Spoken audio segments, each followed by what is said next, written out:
Hello, it's Tammy Louise, handmade by TLC and the brand new TLC Designs e-commerce store. And I have decided to work with the double dial die, my brand new design that is currently out on the market at 7 Kids Craft Store and TLC Designs.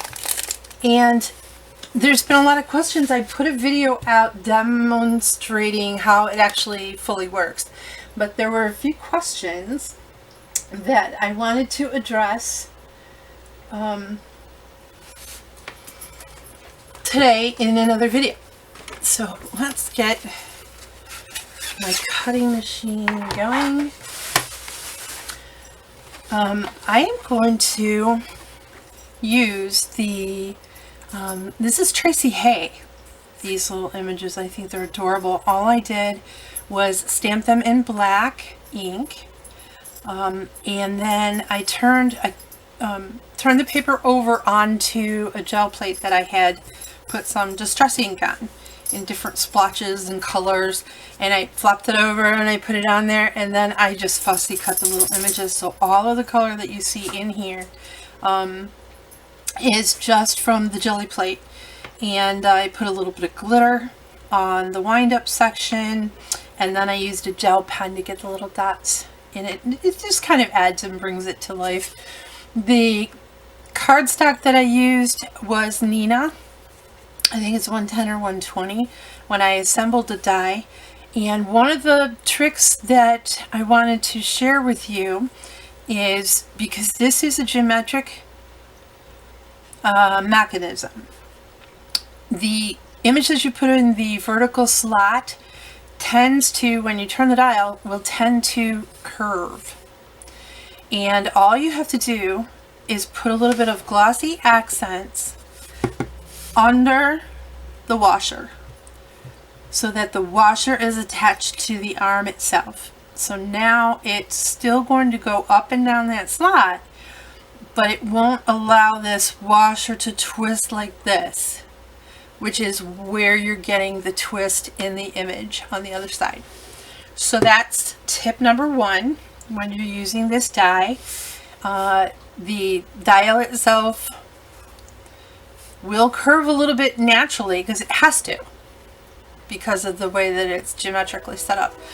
But it won't, this guy will not be able to. You can see I can't push him left and I can't push him right. So he can't just inadvertently twist on you. The sheep, sorry I have a train passing by, but the sheep is attached directly to the card face.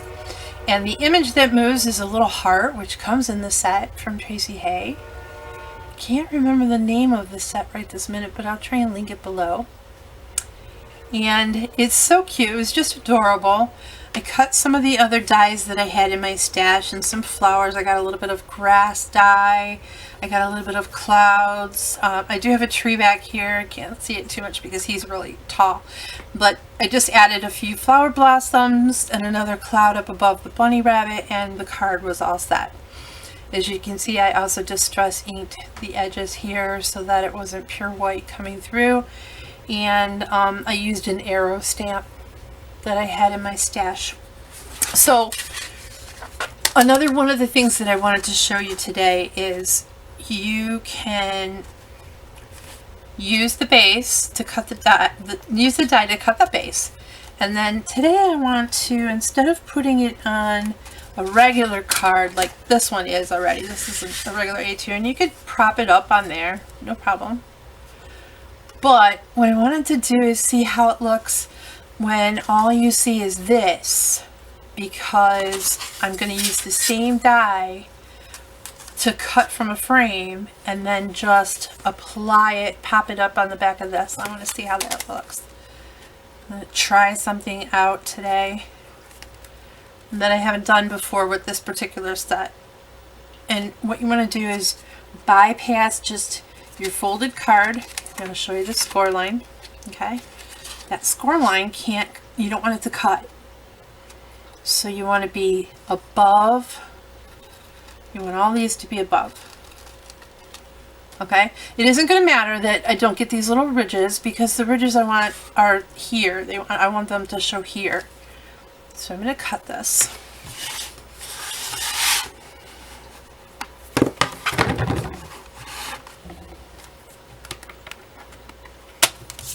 I'm going to see. I want it kind of even so that there's no gap. See if it'll cut through too. I believe it would. I'm going to run this in my Gemini.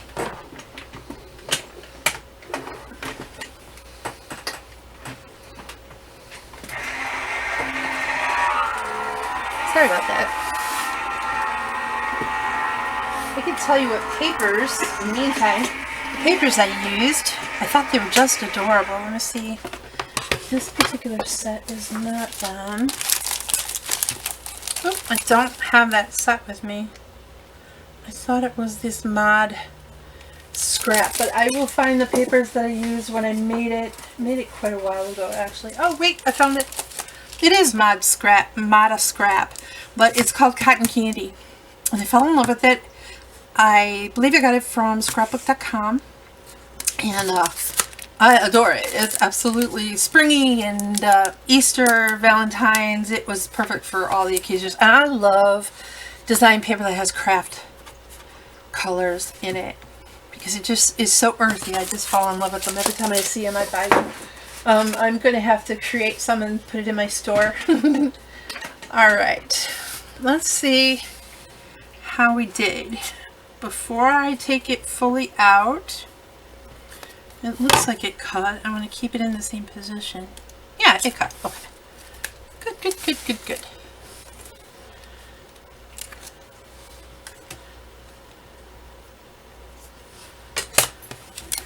Now, I'm not going to worry about these embossed looking items that came through because there's holes in this die. I'm not going to worry about it with this particular card unless it shows up in here, which it doesn't, so that's great.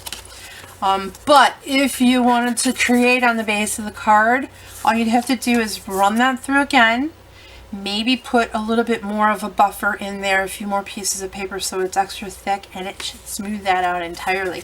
Now, I tried that once or twice with this old used plate, and because I have so much other design on here, it took some of this design off and put it on the paper as well. So I would suggest at that point, which is what I did actually, take the bottom plate that I don't cut with and use it on the top where it touches the paper because it's completely smooth. I don't ever cut on that side. So, but there's always a fix for anything that you come up when you come up with problems. Let's see. Put these to pop out.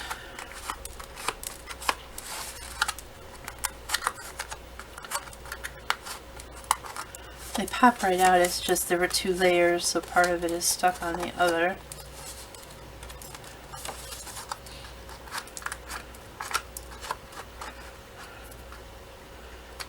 I like how it did that. That's weird. Okay. Alright, did I get them out? Nope, two more. One, two. Okay. So then all I'm going to do, pop these over to the side.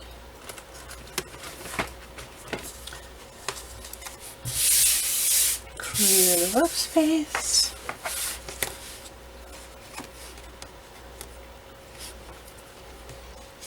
The other thing that I wanted to show you, everyone is asking me, how do they know where to put the pop dots and where not to put the pop dots?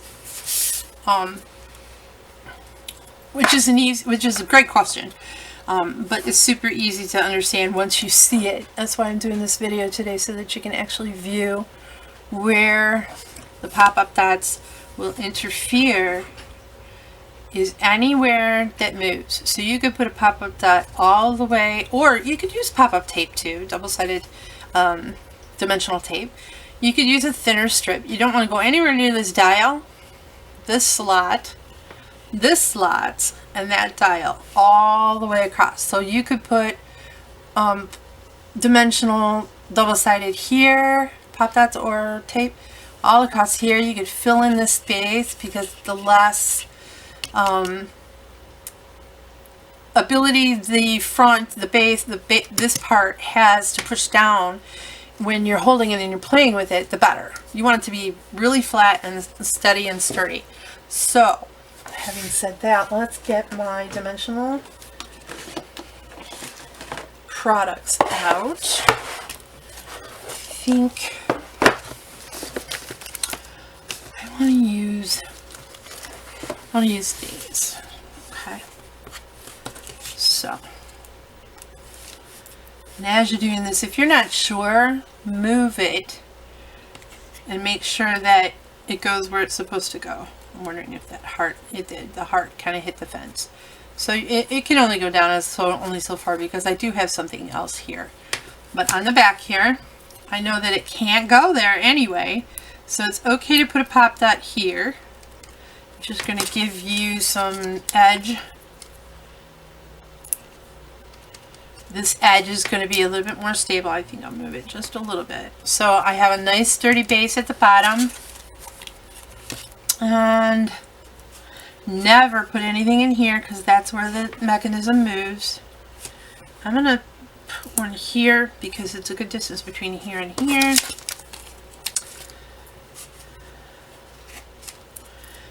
Make sure it's far enough away and covering this. This is just glue. My runner, tape runner somehow. I don't know how. Put one more. I could put one here because none of this mechanism works over here.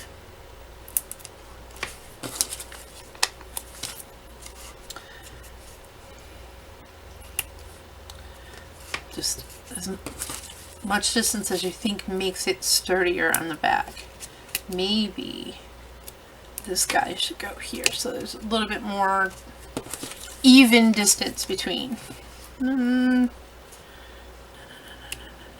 There. And you definitely want one there. Maybe what I'll do is use these. They have some smaller ones in this collection. I like these. I have to find out the name of where I get them from because I kind of I just put everything in this little drawer and use it from there. But okay, so I think, oops, stuck to my finger and not the paper. I think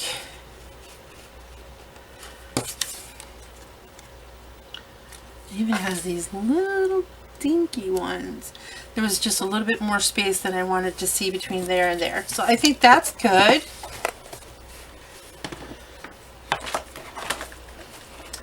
And all I have left to do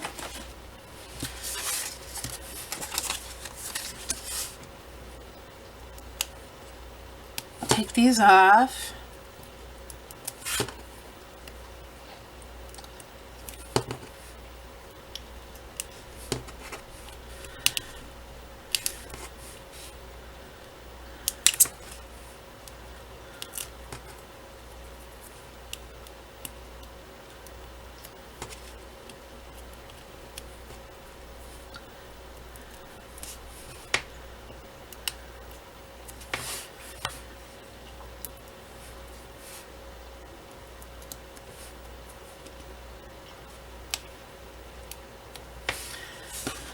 No, I did to kind of stay distant. So I think I got them all. Okay. Take this and only match up the bottom. Plus doing this sort of base for the card automatically cuts. Oh wait, I almost forgot another step. I'm sorry. I only have a few on the bottom. This slot will show the green card stock, and I don't want to see that. So what I wanted to do, this trick came from my friend Cassie Hewlett. She's a genius. She actually flipped this entire card base after she cut it. She flipped it over, and her illustration jumped this way, and the vertical helicopter seed, like on the maple trees or whatever trees they have those helicopters on. It went vertical over here on this side of the card, which I think is brilliant because now you've increased the amount of illustrations that you can use because of the way that the illustration is facing, which is fantastic. So anyway, this slot shows the green card, but you can prohibit that by adding some card color to the back.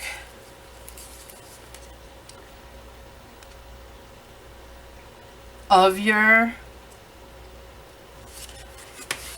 not back, but the front of your card base.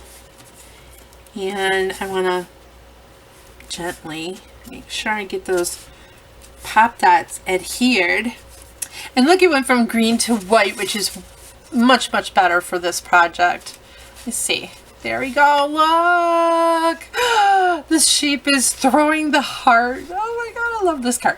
And then when you open it, you've already got this edge cut, which on some of the other ones that I designed, afterwards I have to go and actually make that cut myself. But on this one, I don't have to because it used the same die without, you know, making the cut, making the slots and stuff, because like I said before, you have that with this die set, super versatile. You have this that you can take out of the die frame. So then all of a sudden you have so many more uses, not only for this particular die frame, which I think is super cute because of the little, they remind me of little baby bonnets, that ribbon that you use on a baby bonnet. But it's a super cute frame. And just because it has an edge here doesn't mean that you couldn't, you know, design a card completely, straight with it as well. You could use this for anything. So you're getting a frame with a cute design on the outside, but you're getting a frame that can cut these slots or not cut the slots. And then you get this extra piece that you can use on any frame. So really versatile.